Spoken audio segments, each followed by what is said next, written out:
Welcome to English Easy Hub. Join us as we ignite the flames of your English learning journey together.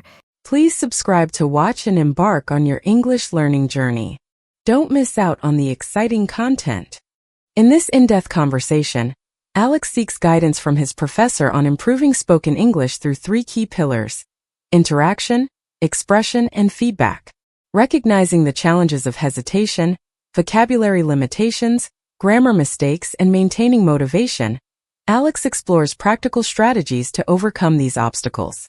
The professor provides valuable insights, structured techniques, and actionable exercises to help Alex build confidence, fluency, and natural expression in English.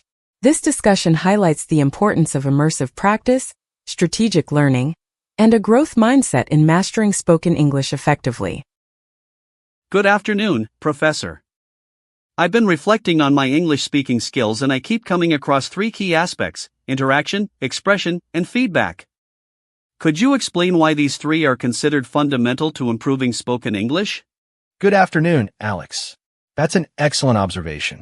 These three aspects form a cycle that continuously refines your speaking skills. Interaction exposes you to real-time communication, forcing you to think on your feet. Expression strengthens your ability to convey thoughts clearly and effectively. Feedback ensures that your mistakes are corrected and your strengths are reinforced. Without interaction, you're not practicing enough. Without expression, your ideas remain unclear. Without feedback, you won't know what to improve. Mastering all three is essential for fluency. That makes perfect sense. But when it comes to interaction, I often struggle to find practice partners. What are some effective ways to increase my exposure to real English conversations?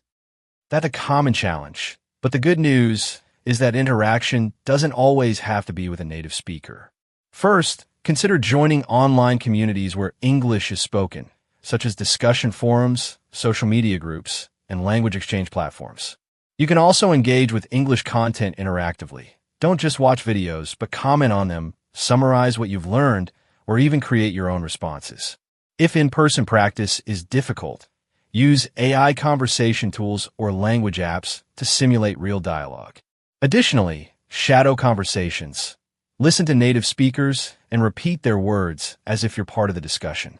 The goal is to make interaction a daily habit, even if it's not always with a live person. I like the idea of shadowing conversations. That brings me to another issue. When I try to express myself, I often hesitate because I can't find the right words quickly enough. How can I improve my fluency and reduce hesitation? Hesitation is a natural part of language learning, but it can be reduced through strategic practice. First, train yourself to think in English rather than translating from your native language. One way to do this is by narrating your daily actions in English. Second, use time-based speaking drills. Set a timer for 1 or 2 minutes and talk about a random topic without stopping. At first, your speech may be choppy, but over time, your brain will adapt to faster recall. Third, practice with structured speaking patterns. Start with simple sentences and gradually introduce complexity. Lastly, expose yourself to fast-paced English content, such as interviews and podcasts, and try to follow along in real time. The more you force your brain to operate in English, the more naturally words will come to you. That's a great approach. But even when I push myself to speak more, I often feel like my vocabulary is too limited. How can I expand my vocabulary in a way that's useful for real conversations? Expanding vocabulary should be purposeful rather than random. Focus on high-frequency spoken words. These are the words you'll encounter most often in real conversations. Learn words in context rather than in isolation. For example, instead of memorizing the word negotiate, learn how it's used in phrases: negotiate a deal, negotiate a raise. A great technique is active recall. After learning a new word, challenge yourself to use it in 3 different sentences that day. Additionally, practice paraphrasing. If you don't know a word, find another way to describe the idea. This skill not only builds vocabulary, but also strengthens your ability to keep a conversation going even when you lack specific words. I see. Speaking of keeping a conversation going, sometimes my sentences feel too basic, almost robotic. How can I make my English sound more natural and expressive? Expressive language comes from three main factors: idiomatic expressions, varied sentence structures, and natural rhythm. First, start incorporating common idioms and phrasal verbs. Instead of saying, "I understand," try "I get what you mean." Instead of "let's start," try "let's kick things off." These small tweaks make speech sound more authentic. Second, practice sentence variety. Combine short and long sentences, ask rhetorical questions, and add emphasis with pauses. Third, study the way native speakers deliver their speech. Intonation, emphasis, and even strategic silence. Mimic their style by watching movies, listening to podcasts, and repeating dialogues aloud. Speaking naturally is about more than just vocabulary. It's about how you structure and deliver your thoughts. That's a great point. But even when I try to sound more natural, I still make grammar mistakes. How should I approach correcting them without getting discouraged? Making mistakes is a natural and necessary part of learning.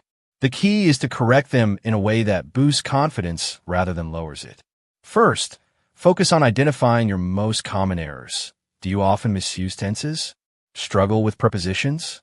Once you recognize patterns, you can target those areas specifically. Second, practice self-monitoring. Record yourself speaking and listen back to spot errors. Third, ask for external feedback from language partners, teachers, or even correction tools. But most importantly, adopt a growth mindset. Every mistake you correct is a step closer to fluency. View mistakes as valuable feedback rather than failures. I like that mindset. But when I get feedback, I sometimes feel overwhelmed by all the corrections. How do I process feedback effectively without losing motivation? Feedback is only useful if you know how to apply it. Instead of trying to fix everything at once, focus on one or two key issues at a time. If someone corrects your past tense usage and your pronunciation, work on past tense first until it improves, then move on to pronunciation. Also, keep a feedback journal. Write down corrections, review them regularly, and track your improvement over time. Lastly, balance corrective feedback with positive reinforcement. Celebrate what you're doing well to stay motivated. Constructive feedback isn't about highlighting failures. It's about refining your skills systematically. That makes sense. But even when I focus on improving, I sometimes feel like I'm not progressing fast enough. What can I do to accelerate my learning? Speeding up learning requires immersion and deliberate practice. First, set clear and measurable goals. Track how many minutes you speak per day, how many new words you learn, or how many corrections you apply. Second, increase your exposure. Surround yourself with English in all aspects of your life, from entertainment to daily conversations. Third, challenge yourself. Engage in discussions on complex topics, debate ideas, or try storytelling. The more you push yourself beyond your comfort zone, the faster your skills will develop.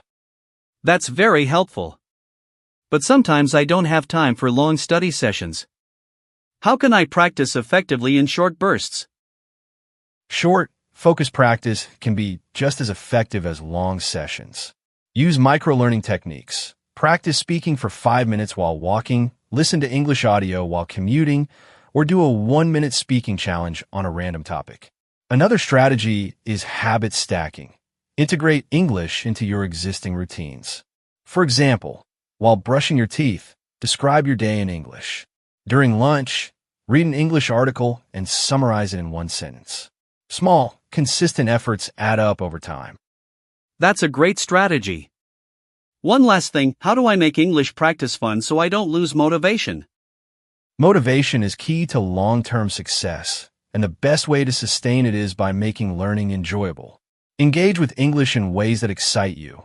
Watch movies, play games, follow your favorite hobbies in English. Set challenges for yourself. Try vlogging in English, participate in debates, or even attempt improvisational storytelling. Also, celebrate your progress. Acknowledge improvements, set rewards for milestones, and remind yourself why you started. The more personal and enjoyable your learning experience is, the more sustainable it becomes. Thank you, Professor. This conversation has given me so many valuable insights. I feel much more confident about improving my speaking skills. You're very welcome, Alex. Keep practicing, keep challenging yourself, and most importantly, enjoy the journey.